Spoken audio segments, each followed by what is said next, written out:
it hasn't even passed a year and we now have a new Godzilla movie. Yeah, so yep, here's the mini Godzilla here. Although it's not exactly, the Godzilla from Japan, but more like the American Godzilla. And of course, they had to bring King Kong into it. So, and honestly, okay, it's not gonna be fair to compare this movie, the one that I saw today, comparing it to Godzilla minus one, and because both of them there are kind of like different beasts in its own, uh, but honestly, comparing these two will be kind of like it's gonna be a little bit of a hard task, considering that Godzilla minus one it kind of show how to make movies right, and actually it also showcased how you can make giant monster movies right. And it became so good that it kind of became best picture material. I don't care what people said. Being snubbed on the Oscars was a great mistake. Really, really great mistake. But yeah, this is I could praise Godzilla minus one, all day, but I already made a vlog out of it. But now we're gonna go with Godzilla X Kong, the new Empire, which is the latest movie of the American Kaiju cinematic universe, in which honestly I don't think that it could. I don't know if I can consider it a cinematic universe because we only get showcased only Godzilla and King Kong, and I think that the world should be a little bit bigger. Yeah, I know that in other previous movies we had Ghidorah and other monsters, but maybe they really missed their chance, to opening up to other monsters. Or you know what? Why don't we revive other monsters that need some spotlight in order to make some kind of crossover? I mean, let's bring out the Cloverfield monster. The Cloverfield monster was a really underrated movie. I will say.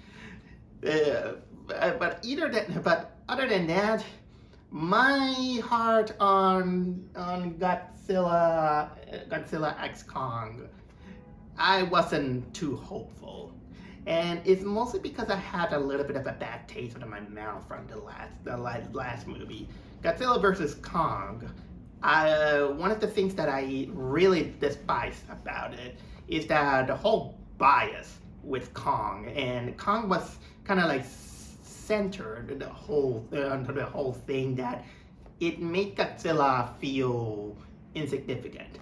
I know that I might sound that I am on the Godzilla side, but when I still think about it, I really am beginning to see that King Kong, the more I think about it, he's not appealing. He's kind of boring. And I am starting to begin to think that maybe the original King Kong movie was overrated. Don't get me wrong, it's still a good movie, but the monster itself is not very interesting. When you put it in some other places, he's not interesting. And they did this material with the giant ape things a lot of times that honestly it doesn't mesh with me. I think the whole thing got was my whole view with King Kong was actually damaged because of the movie Rampage. The movie based on a video game that with the three monsters, and one of them is the ape. Well, the movie kind of ruined it because it went favorably on the ape, and I didn't like that. They always kind of tried to find an excuse to make that monster more likable, more relatable to the humans, because apes are our apes are kind of like the closest to humanity. But okay, this is because of that. This is why I I was kind of like with the last movie, and I was kind of like fearing that that was gonna be the case with this new one. Um, I still decided to go in open minded, and I did have in my mind that this is gonna be a movie that is one of those where critics and fans, they're gonna have a fight, which is exactly kind of like the same with last week's Ghostbuster Frozen Empire. No, it's not called it the Phoebe movie. I'll call it. And by the way, the more here's a little bit of an update. The more I begin to think about the Ghostbuster Frozen Empire movie, the more I think about it, this movie is getting worse and worse the more I think about it. So take it as you will. But now I'm going to talk about Godzilla X Kong, the new Empire, which is kind of like the second crossover. And let me tell you, at least in personal expectations, that movie is worse. It's worse. The execution is worse than the last movie. But as a popcorn flick, it will satisfy a lot of people. I'm not gonna lie by saying that I didn't enjoy it. I did have fun with it. There are some moments that it has some good cinematography, and there are things that this movie could have been worse.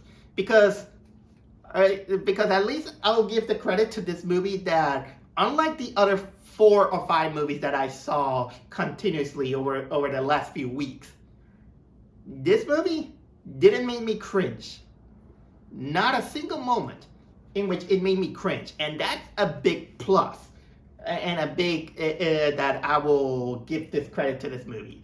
It is a lot of fun, and I bet that there's gonna people who are gonna defend it.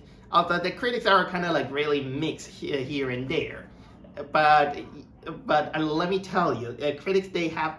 I know that they tend to get things wrong because they're human and all that stuff. But the more I begin to think about it, I think in some ways nowadays critics are beginning to be a little bit better under craft. I mean, there are exceptions to the rule, but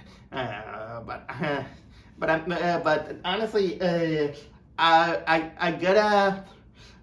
gotta be fair, and I gotta judge this movie for what it did right, what it did wrong. I might have some emotional, personal issues with it,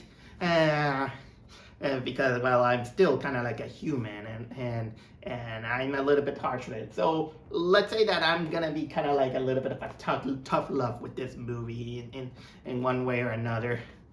But here goes. So the movie, of course, takes place a few years after the last Godzilla and Kong movie, which this also makes the problem with the last movie, because the movie technically had to remind us some of the events for the last one, because let's face it, the last movie is kind of forgettable. Although maybe it's more like my fault because I didn't rewatch it because of I didn't want it to overly kind of love with Kong. But the thing is that, okay, the movie starts out that the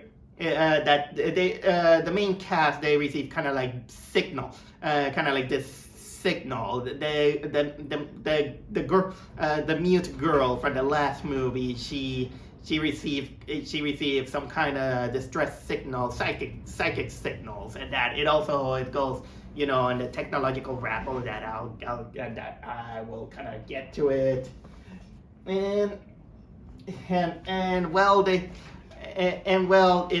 kind of leads into the world of Kong. how can I say the world of the world of King Kong, the kind of like this lost underground world where kind of like where dinosaurs live and all that stuff.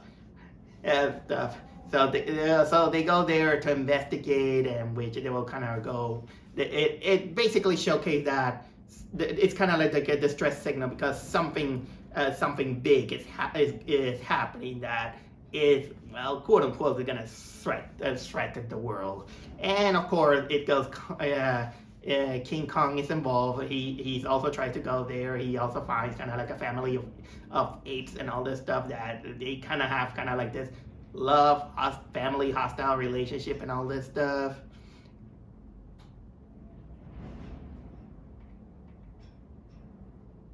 Oh, and Godzilla is right there in the corner. Do you see what I mean? I kind of wanted to love this, but I don't, because as you can notice, this is my biggest problem that I have with this movie. This is so biased to Kong that, honestly, the more I think about it, Godzilla it wasn't even important. Godzilla, I mean, for a movie, it's called Godzilla x Kong. Godzilla could easily be removed from this movie and it wouldn't affect anything. It's almost like you didn't even need a Godzilla. They only shoehorned Godzilla because, honestly, Godzilla is even more popular than Kong. And I don't know why they have to showcase Kong, because King Kong is probably one of the most boring kaiju I have ever seen. He's boring. And maybe there's almost nothing fascinating of King Kong. He's just a giant ape, and that's it. And there's some problem with that. But you know what? I'm getting off ahead. I'm getting really ahead of the whole curve when I'm supposed to be talking the whole synopsis, because I honestly, it's not exactly kind of like a bad plot. Going there to him, going through there. Find some MacGuffin. There's some monster that they gotta stop. But the more you think about it, this is probably a movie that it just go along it just go along, and it just makes up things while it goes. Out of the rent, it is not. It could have been worse. It could have been like very inconsistent to like Ghostbuster Frozen Empire. But at least this one, it actually tried to make sure that a lot of things fit. And some things they kind of tried to fit Godzilla into it, but you can tell that the Godzilla things, they made it. They really made it just kind of like. It's just kind of like a last minute thought, and they just tried to fit it in a little bit really, really hard into it. But let's leave aside the how can I say, the monsters, and let's concentrate on the human aspects, which normally this is something that is. This is normally something that is kind of centered mostly in all these Godzilla movies. And many people consider that this is kind of like the worst aspect of all these movies. And while I tend to agree, the last movie, Godzilla -1, proved us wrong. That you can make a great human side story. But still centering on the aspect of the giant monster. This one, they brought the cast from the last movie, and I'll give this credit that they made them a little bit less insufferable, unlike the last one, but that's not saying much, because still, the way they use the human aspect is mostly out because for expositional levels, and some of them they just brought there because In terms of charisma, I'll give it a credit that the actor Brian Tyree Henry was entertaining in some one way or another. And also Dan Stevens. The Dan Stevens kind of comes out becoming he was basically British Ace Ventura. And by the way, the movie even I said that on the top of my head when I saw him, and that. And then later in the movie, someone else actually recalled him saying, "Hey, I'm with Ace Ventura here," and I was like, "Yeah." I don't know why. Maybe it's because he had the floral pattern shirt that it really makes him look like a British Ace Ventura.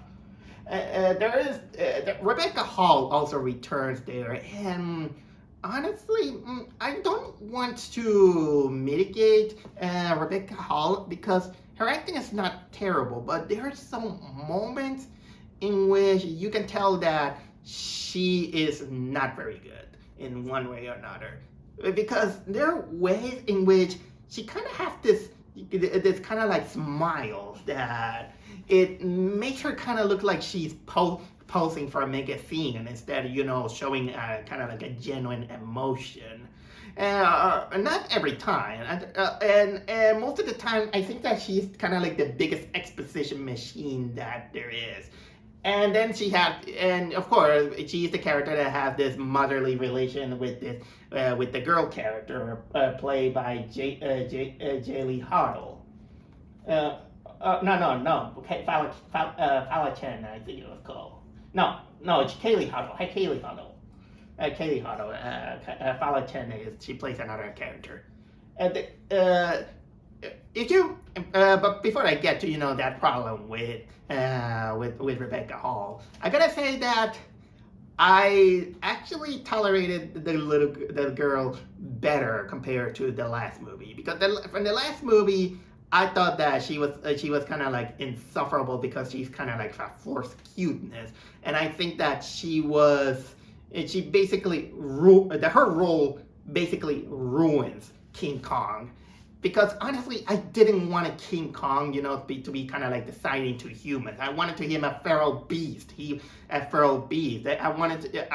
monsters are supposed to have no sides at all. They don't side with humans. And King Kong making him siding with humans is the biggest mistake that this franchise is going. And this little girl having her psychic connections with King Kong. It was a big mistake, and honestly, they didn't establish that girl. She did come out of nowhere. There was not even a movie that explained that character. Not even from Skull Island, and Skull Island. I think that they're kind of ignoring that movie. But I did tolerate her better because she had kind of like a better story arc within herself, and she's deaf mute and she communicates in signs, and I appreciate that thing. But here's what it bothers me with when she gets her relationship with Rebecca Hall, in which they wanted to push that this character, that the girl character doesn't belong anywhere. She's struggling at school, and this whole quest is finding her place where she belongs, and everything is fine and dandy. But here is where Rebecca Hall's acting chops fail. There are 2 or 3 moments in which she and the girl, they begin to communicate in sign language. The girl is doing kind of like fine on her sign language, but then Rebecca Hall, there are moments in which she communicates doing her sign language, but she starts talking. Rebecca Hall starts talking, saying that, I don't know sign language, but let's say for example, let's say, I know how you feel. You are you are. I love you, something like that. I mean, it doesn't sound too bad, but it sounds really bad when somehow the editor decides to put the subtitles in it. Why do we need English subtitles when Rebecca Hall is speaking. Rebecca Hall is technically speaking, and I don't know who's to blame. Is the idiot director or editor who apparently is deaf and can't hear Rebecca Hall and say that, okay, we're not going to need to put subtitles here when she's talking about. Or if Rebecca Hall apparently didn't told her that we're going to need subtitles and then we're going to put subtitles and they forgot to tell her that you don't need to speak the lines, just make the sign language. Make the sign language. So who's the idiot to make that decision? Okay, maybe I'm being harsh on idiot, but it was kind of like strange. Strange. Okay, there's some other characters here and there, and let's talk about well, here is Kong, the monsters. King Kong, like always, he's very much the center of the whole universe, and I absolutely hate. I'm not a big fan of King Kong, which this dissatisfied me. I know that this might satisfy a lot of people, but I know that I'm sounding biased. But no, for a movie called Godzilla Kong, there should be a balance on all these characters. But unfortunately, it favors a lot Kong, that it feels more like a Kong movie than a Godzilla Kong movie. It doesn't do any favor to all these, and they have kind of like this arc in which Kong has it started out with his teeth and that he feels like he's alone and the first moments of this movie is King Kong having a toothache. And of course, then he goes in this world and then he just he finds other apes. He becomes friend with this small Kong. Let's call it Baby Kong in a way. That Baby Kong, is kind of like the typical father adopter son relationship that you see in many movies, except they're apes. It's okay, for what it was trying to do.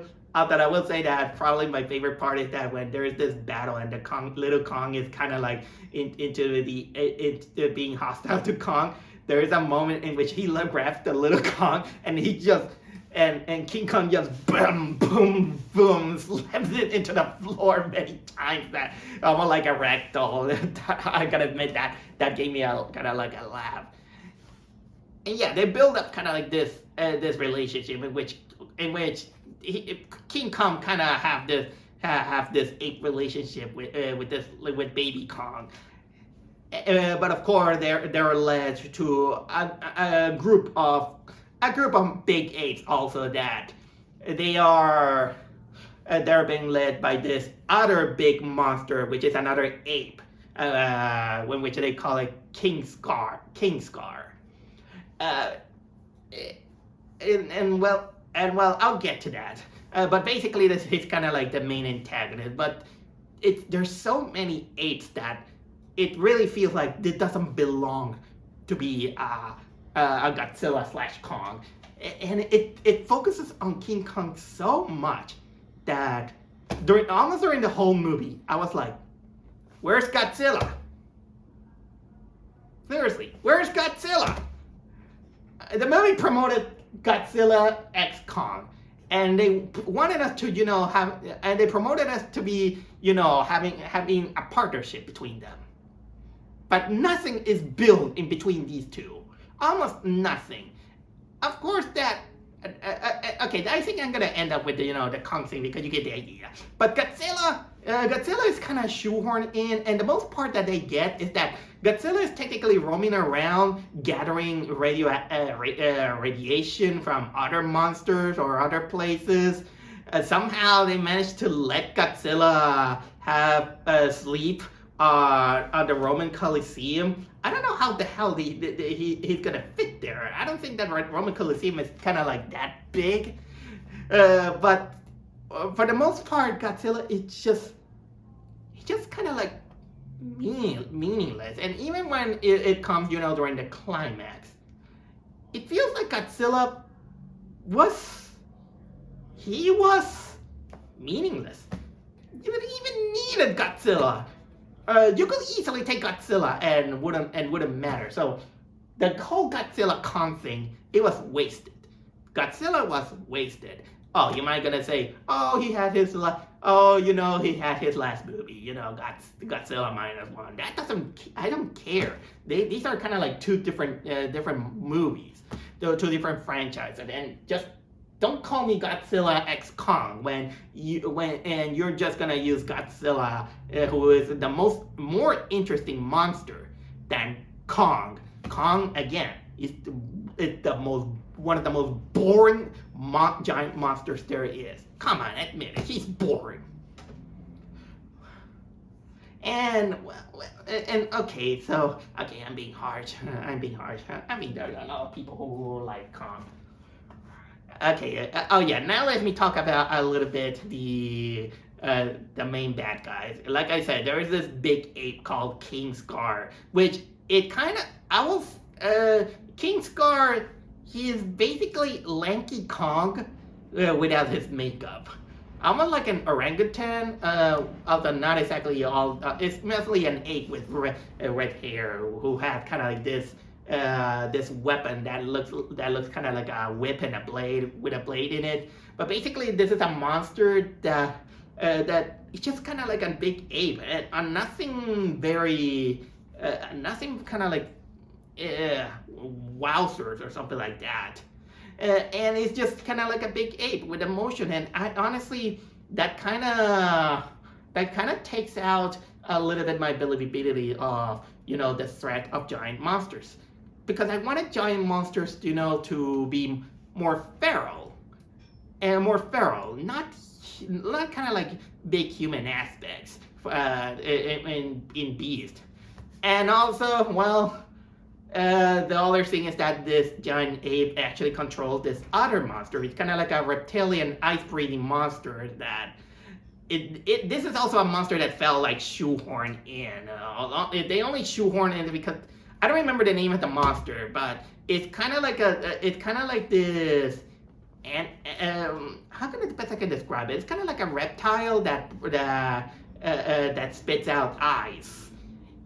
It was only added there because they wanted to make it something similar to Godzilla, but it doesn't stay its welcome so long that it just felt also like last minute. And again, this is because of the whole thing how it was handled, it felt like Godzilla is meaningless.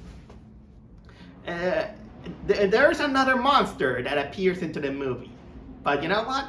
I'll reserve that for last because honestly, I want to leave it a little bit as a surprise, at least during my spoiler talk. And okay, and I'll say, and again, let's talk about the cinematography, in which it's fine, and you can tell that the whole thing has been worked out, to be looked at IMAX.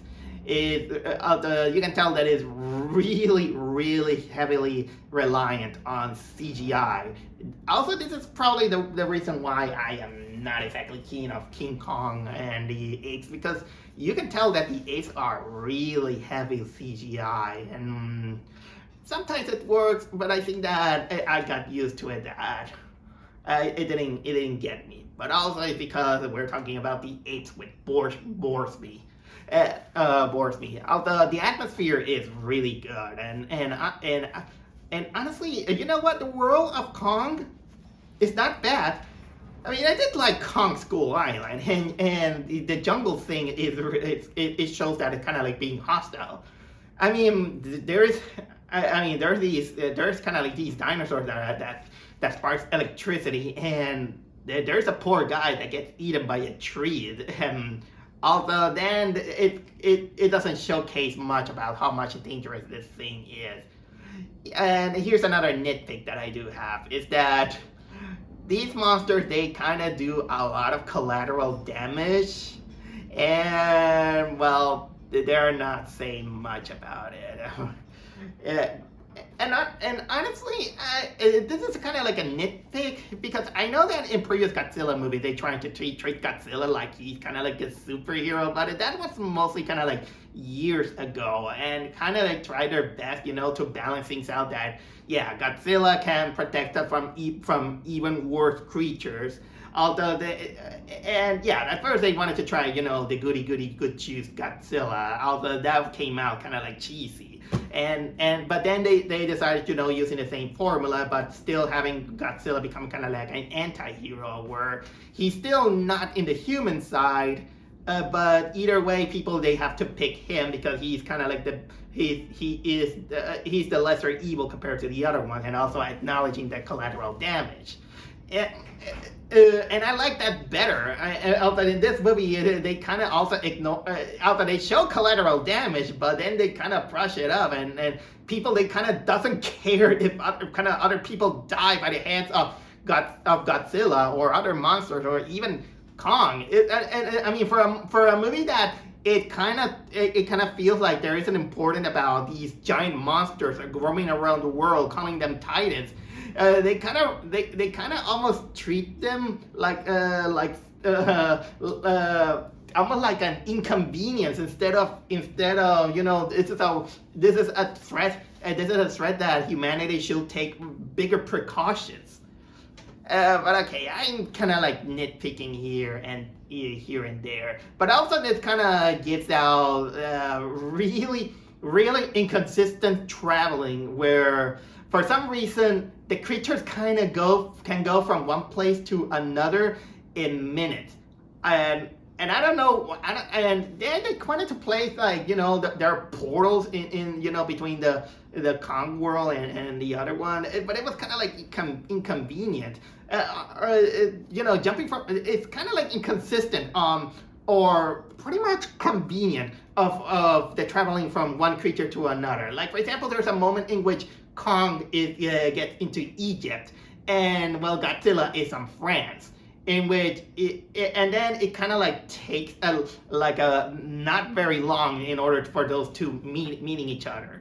Okay, granted these creatures are giant and they might be fast, but it still kind of like boggles a little bit in my mind, I'll say.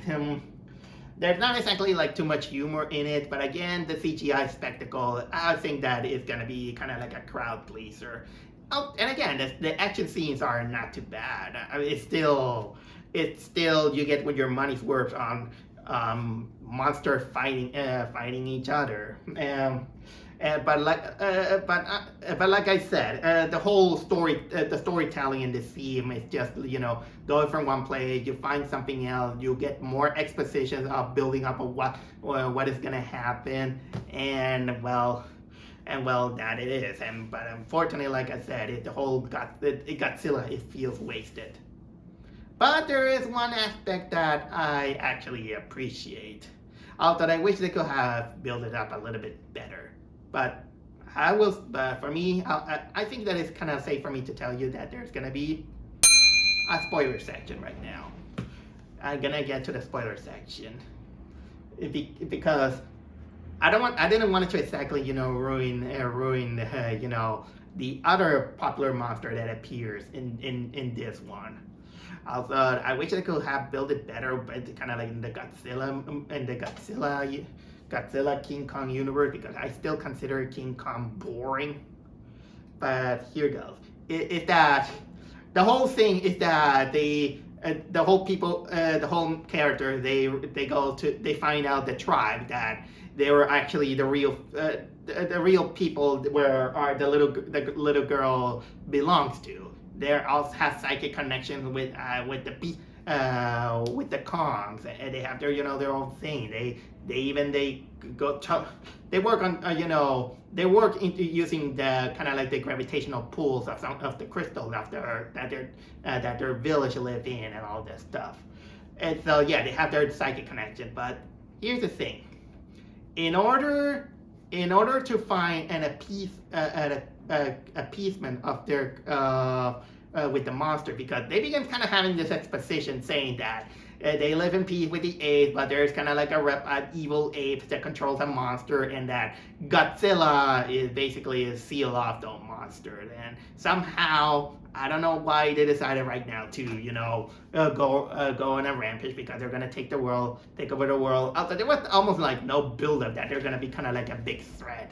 Besides, it's an ape, by the way. Okay, I was kind of actually building up, for the other monster. And there is kind of like this monster who kind of becomes the mediator for the ape and the King Kong and Godzilla. And you know what that monster is?